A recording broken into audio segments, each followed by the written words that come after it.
So hello and welcome.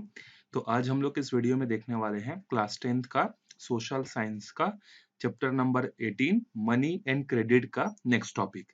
तो इसके दो वीडियोस ऑलरेडी अपलोड हो चुके हैं। ये इस सीरीज का इस चैप्टर का जो है तीसरा वीडियो है।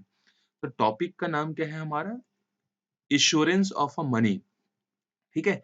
हमें अपने मनी पर जो है कैसे भरोसा होगा, कैसे इंश्योर होंगे कि हमारे हाथ में जो पैसा है वो पूरे मार्केट में चलेगा, या कौन इसको रेगुलेट करता है पूरे पैसे को, इसके बारे में हम लोग देखने वाले हैं। All countries issue their money through their central bank. दुनिया में जितनी भी कंट्रीज हैं वो सारी कंट्रीज अपने यहाँ जो पैसा इशू करती है ना, वो पैसा किसी एक सेंट्रल बैंक के थ्रू जो है करती है। This central bank is the bank of all the bank in the country. और वो जो सेंट्रल बैंक होता है वो किसी भी देश में सारे बैंकों का बैंक होता है। India central bank is the reserve bank of India. अगर हम लोग इंडिया की बात करें तो इंडिया का सेंट्रल बैंक जो है वो कौन सा है? रिजर्व बैंक ऑफ इंडिया है, जिसको हम लोग क्या बोलते हैं? आरबीआई बोलते हैं। तो ये आपसे एग्जाम में पूछा जा सकता है कि what is the name of central bank of India. तो आप क्या लिखना वहां पे? Reserve bank of India. It is the authorized institution to print and issue all the currency notes and coins of the country. इसी के पास constitution में जो है इसको राइट मिला हुआ है कि यही क्या कर सकता है? पैसा प्रिंट कर सकता है और बाजार में जो है पैसा ला सकता है। The government of India issue coin. देखो, जो आपके सिक्के जो होते हैं ना, 1 रुपए, 2 रुपए, 10 रुपए के, वो सिक्के कौन जारी करता है? भारत सरकार जारी करता है। Government of India finance ministry जारी करती है। लेकिन जो करेंसी होती है, जो कागज वाले नोट होते हैं, उसको कौन जारी करता है? रिजर्व बैंक ऑफ इंडिया जो है जारी करता है। The bank that we see all around are called commercial banks.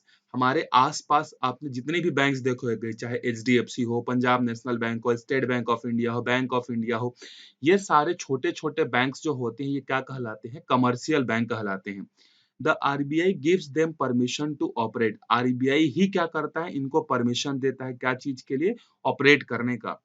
It stipulates the policies and rules for their operation. और यही क्या करता है? रूल्स एंड रेगुलेशन बनाता है इन बैंकों को चलाने के लिए। The RBI policies govern the leading transaction, interest rate for deposit and all economic regulation of the commercial bank. मतलब कमर्शियल बैंक कितना पैसा जमा कर सकते हैं, कितना पैसा विड्रॉ कर सकते हैं, उसकी लिमिट क्या होगी, वो किस तरीके के लोगों को लोन देंगे, ये सारी चीजों का डिसीजन कौन लेता है? आरबीआई लेता है। मतलब आरबीआई एक तरीके से क्या है? एम्पायर है, जो कि हर डिसीजन को लेता है, और जो डिसीजन आरबीआई ने दे दिया उसको सारे बैंकों को जो है क्या करना पड़ता है? फॉलो जो है करना पड़ता है। ये देख रहे हो आप, इतना बड़ा जो बिल्डिंग है ना, ये बिल्डिंग किसका है? रिजर्व बैंक ऑफ इंडिया का है, आरबीआई का है, हेडक्वार्टर है ये। ठीक है। अब आगे देखते हैं। Let us now take a look at the currencies of some countries and the banks that issue the currencies. We have seen that all the countries issue their currency through their central bank, which also govern all the economic activity. हम लोग अभी नीचे table में क्या देखेंगे? नीचे table में देखेंगे कुछ कंट्रीज, उस कंट्री का बैंक का नाम क्या है, सेंट्रल बैंक का नाम क्या है, और वहां की करेंसी क्या है। ठीक है। क्योंकि सेंट्रल बैंक चाहे किसी भी देश का हो, वही वहां के सारे बैंकों को जो है क्या करता है? गवर्न करता है। The currency of each country gives us important information about the history and the people of that currency. जो भी करेंसी होती है, किसी भी देश की करेंसी हो, जैसे हमारे इंडिया के करेंसी में देखना, 2000 का जो नोट है उसमें किसका फोटो है? मंगल का, क्या बोलते हैं, मंगलयान का फोटो है। 50 रुपए में हम्पी का है, 10 रुपए में अलग अलग, इस तरीके से 500 के नोट में हर अलग अलग जगह का जो है फोटो जो है छपा हुआ है। तो जो भी करेंसी होती है, या तो उसमें हिस्टोरिकल लोगों का फोटो छपा होता है, या हिस्टोरिकल प्लेसेस का जगह छपा होता है। जैसे हमारे यहाँ के करेंसी में हिस्टोरिकल पीपल कौन है? गांधी जी। तो हमारे यहाँ जितनी भी करेंसी चलती है, 10 रुपए का, 20 रुपए का, 100 रुपए का, 200 का, 500 का, सब में किसका फोटो रहता है? गांधी जी का फोटो रहता है एक साइड। और दूसरे साइड क्या रहता है? दूसरे साइड रहता है किसी एक हिस्टोरिकल प्लेसेस का फोटो। तो आपके पास जो भी करेंसी आएगी उसमें आप देखना कि 200 रुपए का नोट है तो उसके पीछे किसका फोटो है, 50 रुपए का नोट है तो उसके पीछे किसका फोटो है। तो स्टार्ट करते हैं। जैसे एक कंट्री हमारा इंडिया, इंडिया में जो करेंसी चलती है उसको क्या बोलते हैं? रूपी बोलते हैं। और इसको कौन इशू करता है? इशू करता है रिजर्व बैंक ऑफ इंडिया। उसी तरीके से जो बांग्लादेश है, बांग्लादेश हमारे इंडिया का पड़ोसी है, इसका जो करेंसी उसको क्या बोलते हैं? टका बोलते हैं। और इसको रिलीज कौन करता है? बांग्लादेश बैंक रिलीज करता है। रशिया, रशिया की करेंसी का नाम क्या है? रूबल। और रूबल, और यहाँ के सेंट्रल बैंक का नाम क्या है? Bank of Russia. अफगानिस्तान की जो करेंसी है वो अफगानी है, और ये क्या है? सेंट्रल बैंक ऑफ अफगानिस्तान इसको रिलीज करती है, ठीक है। उसी तरीके से चाइना की जो करेंसी है वो युआन है, और इसको ऑपरेट कौन? युआन, ठीक है। चाइना की करेंसी का नाम क्या है? युआन। और यहाँ people's bank of India, sorry, people's republic of China है, वहां का सेंट्रल बैंक का नाम ये है। यूनाइटेड स्टेट ऑफ अमेरिका की करेंसी का नाम क्या है? इसकी करेंसी का नाम है डॉलर, ठीक है, यूएस डॉलर। तो इसको कौन इशू करता है? US reserve bank of America, ठीक है। इसी तरीके से हर कंट्री का अपना अपना क्या है? एक रिजर्व बैंक है, और वहां के अलग अलग करेंसी है। अब हम लोग स्टार्ट करते हैं कि बैंक जो होता है वो ऑपरेशन कैसे करते हैं। अभी तक हमने क्या देखा? अभी हमने देखा कि किस कंट्री में कौन सी करेंसी चलती है, और उसको ऑपरेट करने के लिए जो बैंकों का बैंक होता है उसको क्या बोलते हैं? सेंट्रल बैंक बोलते हैं। हमारे इंडिया में जो सेंट्रल बैंक है उसका नाम क्या है? सेंट्रल बैंक का नाम है रिजर्व बैंक ऑफ इंडिया, ठीक है। चल आगे बढ़ते हैं फिर। तो अगला जो टॉपिक है वो है बैंकिंग ऑपरेशन। बैंकिंग ऑपरेशन में क्या है? We saw that it is the duty of banks to provide cash whenever the account और deposit holder makes a demand. बैंकों की ये रिस्पॉन्सिबिलिटी होती है कि जैसे मैंने बैंक में पैसा डिपॉजिट किया, मुझे जब भी पैसे की जरूरत होगी, जब मैं बैंक के पास मांगने जाऊंगा, तो बैंक की ये रिस्पॉन्सिबिलिटी होगी कि वो कैसे भी करके मुझे मेरा पैसा जो है क्या कर दे? लौटाए। Banks have many account holder. अब एक बैंक में मेरा ही अकाउंट तो नहीं होगा, मेरे जैसे और कई सारे लोगों का अकाउंट होगा। The situation never arises that all the account holder demand their money as cash at the same time. अच्छा, अब आपके दिमाग में क्वेश्चन आ रहा होगा, अगर आप ध्यान से पढ़ रहे होगे, तो सर बैंक में तो बहुत सारे अकाउंट होल्डर के पैसे होते हैं। मान लो बैंक में सारे के सारे बैंक होल्डर चले गए एक दिन और सबने अपना पैसा मांगा, तो क्या बैंक के पास इतना पैसा होता है? तो आंसर है, ये सिचुएशन कभी जनरेट ही नहीं होती है। क्यों जनरेट नहीं होती है? क्योंकि बहुत सारे इसके रीजन हैं, ठीक है। बहुत सारे रीजन क्या है, अभी एक एक करके देखते जाएंगे। Suppose a bank has 2000 account holder. मान लेते हैं कोई एक छोटा सा बैंक है, उस बैंक में 2000 अकाउंट होल्डर हैं। On an average, around 25 to 50 of them would approach the bank daily to demand cash. और उस 2000 में से 25 से 50 ऑन एन एवरेज क्या होता है, जो अकाउंट होल्डर होता है वो हर दिन पहुंचता है बैंक के पास कैश मांगने के लिए। The number would probably be more in the first few days of every month and less in subsequently. ये जो नंबर है ये महीने के स्टार्टिंग में ज्यादा हो सकता है और महीने के एंड में जो है कम हो सकता है, क्योंकि महीने के स्टार्टिंग में सबके अकाउंट में सैलरी आती है, तो ज्यादा पैसा निकालने की जरूरत पड़ती है। If the account holder is a farmer, she would demand more cash at the time of sowing her crop and would deposit more money after the harvest. अगर कोई किसान है तो किसान क्या करेगा, जब उसको फसल लगाना होगा तो उस समय उसको ज्यादा पैसे की जरूरत होगी, और वो बैंक में पैसा जमा कब करेगा? जब उसका हार्वेस्टिंग का काम खत्म हो जाएगा, धान बिक जाएगा तो पैसा मिलेगा उसको। Only a limited number of people demand cash on any given day. तो किसी एक पर्टिकुलर दिन में कुछ ही लोग, लिमिटेड लोग होते हैं जो कि पैसे की क्या करते हैं? डिमांड करते हैं। सबके सब क्यों डिमांड नहीं करते? क्योंकि बैंक में हम लोग पैसा इसीलिए रखते हैं क्योंकि हमारा पैसा एक तो सेफ होता है, सिक्योर होता है, दूसरा हमें उस पर इंटरेस्ट मिलता है। तो हम लोग उसको घर में लाकर रखेंगे तो चोरी डकैती का खतरा रहेगा, लेकिन बैंक में रहेगा तो सेफ रहेगा। तो इसीलिए 2000 कस्टमर में से सिर्फ उन्हीं लोग आएंगे डेली जिनको जरूरत होगी किसी पर्पस के लिए। बाकी सब लोग बैंक में पैसा है करके खुशी खुशी रहते हैं। The bank learn from experience how much cash on an average would be required, so it arranges to have enough cash available to meet this range of daily needs. Bank अपने past experience से ये note कर लेता है कि on an average हर दिन bank में कितने लोग पैसा मांगने आते हैं, उसके हिसाब से वो पैसा का अरेंजमेंट करके रखे रहते हैं। जैसे वो जो बैंक है जिसमें 2000 अकाउंट होल्डर हैं, हर दिन वहां पर जो पैसा निकालने आते हैं वो ऑन एन एवरेज 2 करोड़ का होता है, ठीक है। 2 करोड़ मान लेते हैं, या 50 लाख रुपए ऑन एन एवरेज वो निकालने आते हैं। तो क्या करेगा बैंक, जो है 50-60 लाख रुपए कैश रखा रहेगा ताकि कोई भी वापिस ना जाए, जिसको जरूरत हो उसको कैश क्या हो जाए? मिल जाए। ये पुराने एक्सपीरियंस से पता चलता है। अगर किसी बैंक में 1 लाख अकाउंट होल्डर हैं तो वहां ऑब्वियस सी बात है ज्यादा पैसे की जरूरत पड़ेगी। तो 2000 बैंक होल्डर का हमने एग्जाम्पल लिया बैंक का, ठीक है। जितना बड़ा बैंक उतना ज्यादा अमाउंट वो स्टोर करके रखे रहेंगे। The Reserve Bank has made a rule that all banks should have adequate liquidity for their daily operation। और आरबीआई ने रूल भी बनाकर रखा हुआ है कि जितना कस्टमर है उसका कुछ परसेंटेज के हिसाब से जो है बैंक में उतना पैसा हमेशा होना ही चाहिए। मतलब जैसे छोटा बैंक है तो कम अमाउंट होना चाहिए, बड़ा बैंक है तो बड़ा अमाउंट, बैंक की रिस्पॉन्सिबिलिटी है कि उसको इतना पैसा जो है रखना ही पड़ेगा। Banks must build trust among the people by upholding the promise to give them cash when they demand it. और जितने भी कमर्शियल बैंक होते हैं वो सारे कस्टमर को प्रॉमिस किए हुए रहते हैं कि आपको जब भी पैसे की जरूरत पड़ेगी, अगर आप हमारे यहाँ पैसा जमा करोगे तो आपकी जरूरत के टाइम हम आपको पैसा जो है दे देंगे. Normally, all people do not come to the bank to demand cash. They want to keep their deposit safe and withdraw cash only when they required it. मैंने आपको अभी थोड़ी देर पहले ही बताया कि सारे के सारे लोग जो होते हैं वो पैसे की डिमांड करने एक साथ बैंक में नहीं जाते हैं. क्यों नहीं जाते हैं? क्योंकि बैंक में उनका जो पैसा जो रहता है वो क्या रहता है? सेफ रहता है. ठीक है. They also carry out their financial transaction by check or by other cashless way. इसके अलावा सब लोग कैश से ट्रांजेक्शन नहीं करते. कुछ लोग क्या करते हैं? चेक के थ्रू करते हैं. तो चेक इशू कर दिए किसी एक के नाम पे, तो बाद में 2 3 3 दिन 4 दिन बाद उसको पैसे की जरूरत पड़ेगी. जिसको इशू किया तो वो बाद में ट्रांजेक्शन होगा. तुरंत ट्रांजेक्शन भी नहीं होता है. So that question is what does the bank do with the money people have deposit with it. तो क्वेश्चन यहाँ पर ये होता है कि जो बैंक है उस बैंक में मैंने पैसा जमा किया, मेरे जैसे बहुत सारे लोगों ने जो है पैसा डिपॉजिट किया. इस पैसे को बैंक करती क्या है? सिर्फ बैंक उसको रखेगी तो नहीं, उसका फायदा क्या है? अगर मैं एक बैंक में जाके पैसा रखवा देता हूँ 5 साल के लिए, तो बैंक उसकी देखभाल सिर्फ करती तो नहीं रहेगी, उसका कुछ काम भी करेगी, तभी तो इतना बड़ा फंक्शन ऑपरेट कर रहा है ना. तो देखो अभी हमने क्या समझा, सारे लोग एक साथ डिमांड के लिए क्यों नहीं जाते? क्योंकि पैसा सेफ रहता है, इसीलिए नहीं जाते हैं. तो अब हम लोग क्वेश्चन का आंसर ढूंढने की कोशिश करते हैं कि अगर पैसा बैंक में डिपॉजिट होता है तो बैंक उसका करती क्या है. Banks perform two important function. Bank जो होती है वो दो इंपॉर्टेंट फंक्शन जो है करती है. On one hand they open account for people to deposit their money. एक काम वो क्या करती है, वो लोगों के लिए अकाउंट खुलवाती है ताकि लोग उसमें जाकर पैसा जमा कर सके. And use them as a require, और जब उनको जरूरत पड़े तो उस पैसों को क्या कर सके, निकाल सके. On the other hand they give people loans and charge interest on the this.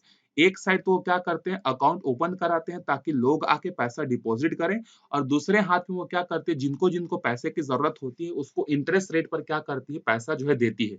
तो कुछ लोगों से पैसा लेती है और कुछ लोगों को पैसा देती है. मतलब ये एक तरीके से मीडिएटर का काम हो गया. Both function are two sides of a relationship with people. On one side, people who are deposit holder with the bank, and on the other side, people who have taken loan from the bank. तो bank में दो रिश्ते बनाते हैं. एक वो लोगों के साथ रिश्ते बनाते हैं जो पैसा जमा करते हैं. एक रिश्ता उन लोगों के पास होता है जिनको बैंक क्या करती है, लोन जो है देती है. You might have often heard of bank giving people loans to set up a shop, construct a factory or buy a motor vehicle tractor.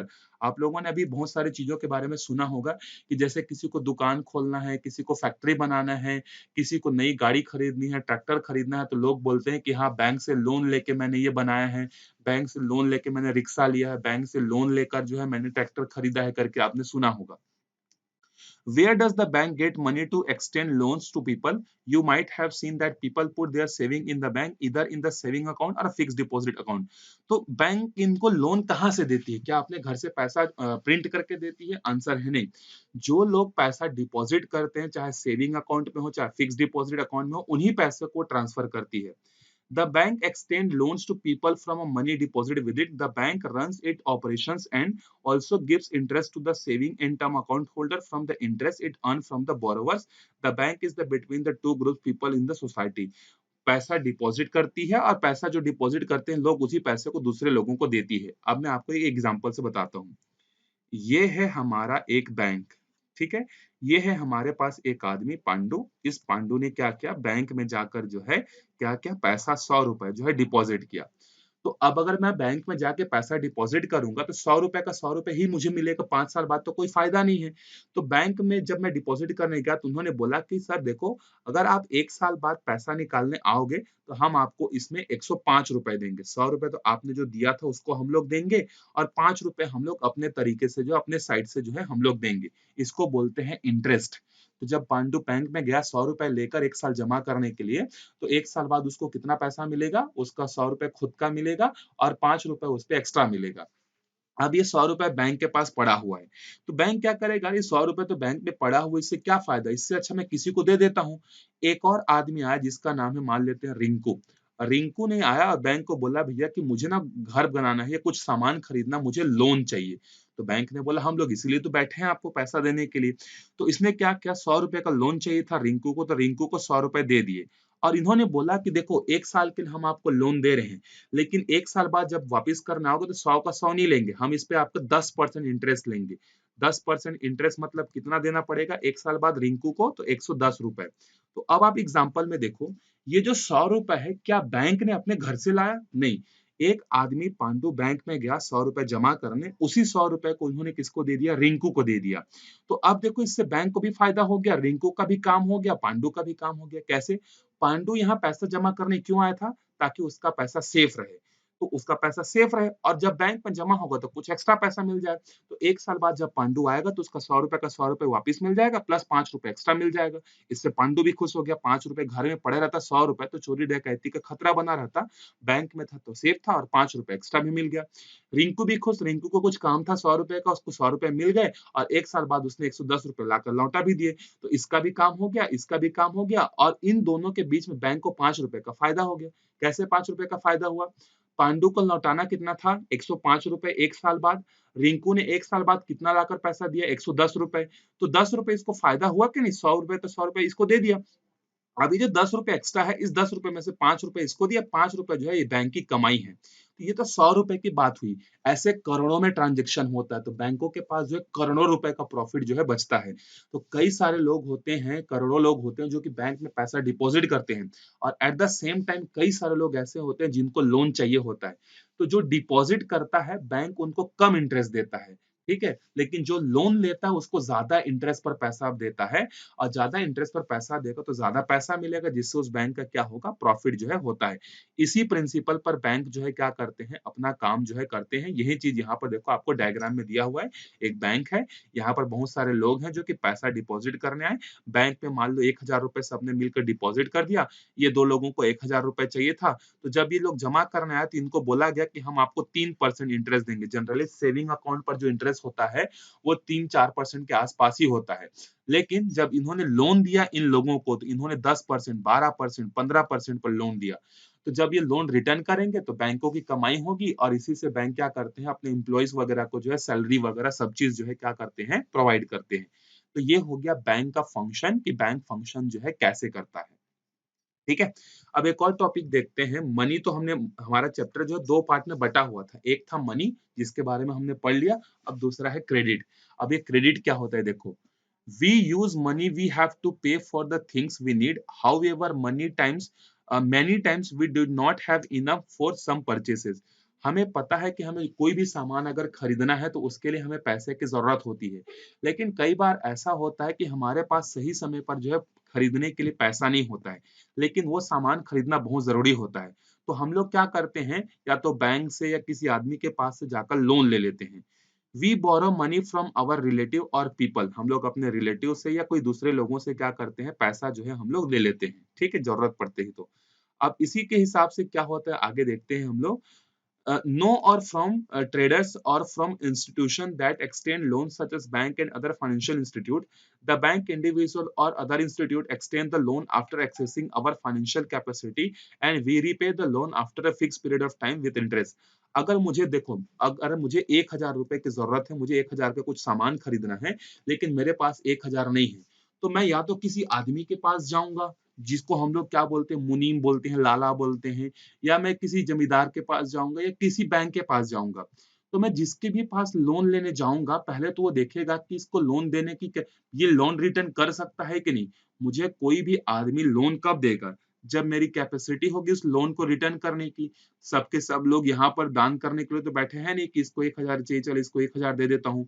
तो मैं जिसके पास भी लोन लेने जाऊंगा पहले वो देखेगा कि इसकी कैपेसिटी है कि नहीं लोन को रिटर्न करने की। और अगर कैपेसिटी है लोन को रिटर्न करने की तो फिक्स्ड पीरियड में बोलेगा। जैसे मेरे को 1000 चाहिए था तो मैंने एक बैंक में गया। बैंक ने देखा कि यार हाँ ये आदमी अच्छा कमाता भी है, इसकी अर्निंग भी अच्छी है, सैलरी भी अच्छी है, 1000 रुपए इसको दे देना चाहिए। लेकिन उसने साथ ही साथ कंडीशन डाल दी कि तुम इसको 6 महीने के अंदर में जो है क्या करोगे? लौटाओगे। तो कभी भी हम लोग पैसा जब मांगने जाते हैं तो हमारी कैपेसिटी देखी जाती है कि रिटर्न करने की कैपेसिटी है कि नहीं। Traders often give us time to pay for our purchase और जो ट्रेडर्स होते हैं जिसके साथ हम लोग सामान लेकर आते हैं, वो हमें कुछ टाइम भी दे देता है कि चलो भैया आप ये जो सामान लेके जा रहे हो, ये मेरे को 1,000 रुपए का सामान लेना था, तो इंस्टेंट मेरे पास पैसा नहीं था, तो दुकान वाले ने मेरे को बोला कि चलो भैया 1 हफ्ते बाद मुझे 1,000 रुपए दे देना। तो मैं 1 हफ्ते में अरेंज करा। कैसे किया? बैंक के पास गया, बैंक को बोला, बैंक ने मुझे पैसा दे दिया। तो उधर ट्रेडर ने मुझे पैसा देने के लिए कुछ टाइम दे दिया, इधर बैंक ने मुझे पैसा दे दिया। तो इससे ट्रेडर का भी फायदा हो गया। कैसे फायदा हो गया? कि उसका सामान भी बिक गया, बैंक का भी फायदा हुआ, उसको एक्स्ट्रा पैसे भी मिल गए और मेरा भी काम हो गया। तो इसी को बोलते हैं हम लोग क्रेडिट बोलते हैं। क्रेडिट मतलब एक तरीके से समझ लो स्टेटस, ठीक है? कि आपको कितने टाइम का एक्सटेंशन मिलता है पैसा देने के लिए। Credit helps us to meet many of our current and future needs. Credit जो होता है, क्रेडिट के थ्रू ही हम लोग क्या कर सकते हैं, हम लोग करंट और फ्यूचर के नीड्स को जो है पूरा कर सकते हैं। जैसे अगर मैंने ये 1,000 रुपए सही समय पर लौटा दिया और अगली बार जो मुझे 1 लाख रुपए की जरूरत पड़ी, तो मैं फिर उसी बैंक के पास गया और बोला कि मुझे 1 लाख रुपए चाहिए। तो उसने मेरा पिछला पिछला रिकॉर्ड देखा और उसने देखा कि जब मैंने 1,000 रुपए लिया था तो मैंने सही समय पर लौटा दिया था। तो बैंक को भरोसा होगा, अब वो मुझे 1 लाख रुपए भरोसा करके क्या करेगा, दे देगा कि ये आदमी अच्छा है, ये पैसा वापस कर देगा। इसी को बोलते हैं क्रेडिट। तो जब मुझे 1,000 रुपए की जरूरत थी, तब बैंक ने मुझे दे दिया। अब मैंने सही समय पर उसको पैसा लौटा दिया, तो मेरी क्रेडिट क्या होगी, बढ़ गई। अब मैं 1 लाख रुपए का लोन मांग सकता हूँ उस बैंक से। It enhances our immediate buying capacity. और ये क्रेडिट जो है हमारा क्या करता है, बाइंग कैपेसिटी को बढ़ाता है। पहले मैं 1,000 का सामान खरीद पा रहा था, अब 1 लाख का खरीद पा रहा हूँ, मेरी कैपेसिटी बढ़ गई। द बैंक और lender receives rent on the loan in the form of interest charge. लेकिन जो भी आदमी मुझे पैसा दे रहा है, जो भी मुझे बैंक पैसा दे रहा है, चाहे वो 1,000 हो चाहे 1 लाख हो, फ्री में तो देगा नहीं। उसके बदले मुझे एक्स्ट्रा पैसा देना पड़ेगा। उस एक्स्ट्रा पैसा को बोलते हैं interest. Interest is the rent we pay to the bank for using its money for some time. Interest क्या होता है? एक तरीके से रेंट होता है बैंक का पैसा को यूज करने के लिए। It is given to the bank along with the principal. और जितना पैसा मैंने लिया है वो पैसा तो दूंगा ही, साथ ही साथ एक्स्ट्रा पैसा भी जो है मैं क्या करूंगा, दूंगा उसको। Thus, just as the money loaned to a person allows him to buy the things he need, the credit facility extended by a trader to his customer enables him to sell his goods। वही बोल रहा है कि अगर मुझे पैसा मिल जाता है तो ट्रेडर का भी फायदा हो जाता है। ट्रेडर का फायदा कैसे होता है? उसका सामान बिक जाता है, कुछ टाइम बाद मुझे कहीं ना कहीं से पैसा मिल जाता है, तो मैं उस पैसे को रिटर्न भी कर देता हूँ। इससे क्या हुआ, बैंक को भी फायदा हुआ, बैंक को भी जॉब मिल गया, दुकान वाले का सामान भी बिक गया, मेरा काम भी पूरा हो गया। तो इसी तरीके से क्रेडिट के कारण कई सारे लोगों की जरूरतें जो है क्या होती हैं, या तो डायरेक्टली या तो इनडायरेक्टली क्या होती हैं, पूरी होती हैं। अब एक एग्जाम्पल लेते हैं। जैसे Suresh is a working person who earns a regular monthly income. मान लेते हैं सुरेश कोई आदमी है जो कि वर्किंग है, काम करता है और उसको हर महीने प्रॉपर जो है एक रेगुलर सैलरी जो है मिलती है। However, he cannot build himself a house with the limited income। लेकिन उसकी इनकम लिमिटेड है, उस लिमिटेड इनकम से जो है वो अपना घर नहीं बना पा रहा है। तो उसने क्या किया, किसी बैंक से जो है क्या लिया, हाउस लोन लिया, जिसको होम लोन बोलते हैं। आप लोगों ने सुना होगा home loan.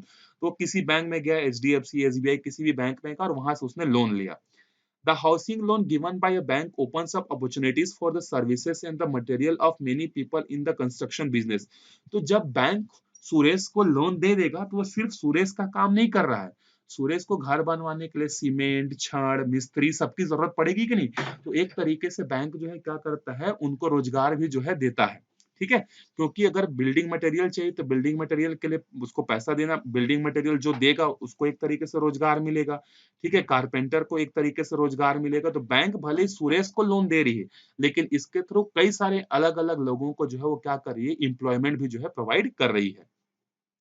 As a result many people are able to earn money and their income rises. और इसी से कई सारे लोगों का जो है इनकम जो है होता है। The house that Suresh builds with the loan remains mortgage to the bank. अब जिस पैसे से बैंक से उधार लेकर इसने घर बनाया, वो जो घर है वो क्या रहेगा, एक तरीके से जो है मोर मोर क्या बोलते हैं इसको, मॉर्गेटेज रहेगा। मॉर्गेटेज मतलब एक तरीके से समझ लो बंधक रहेगा उस बैंक का। He can clear the mortgage by returning the loan amount plus interest over a period of 10 year।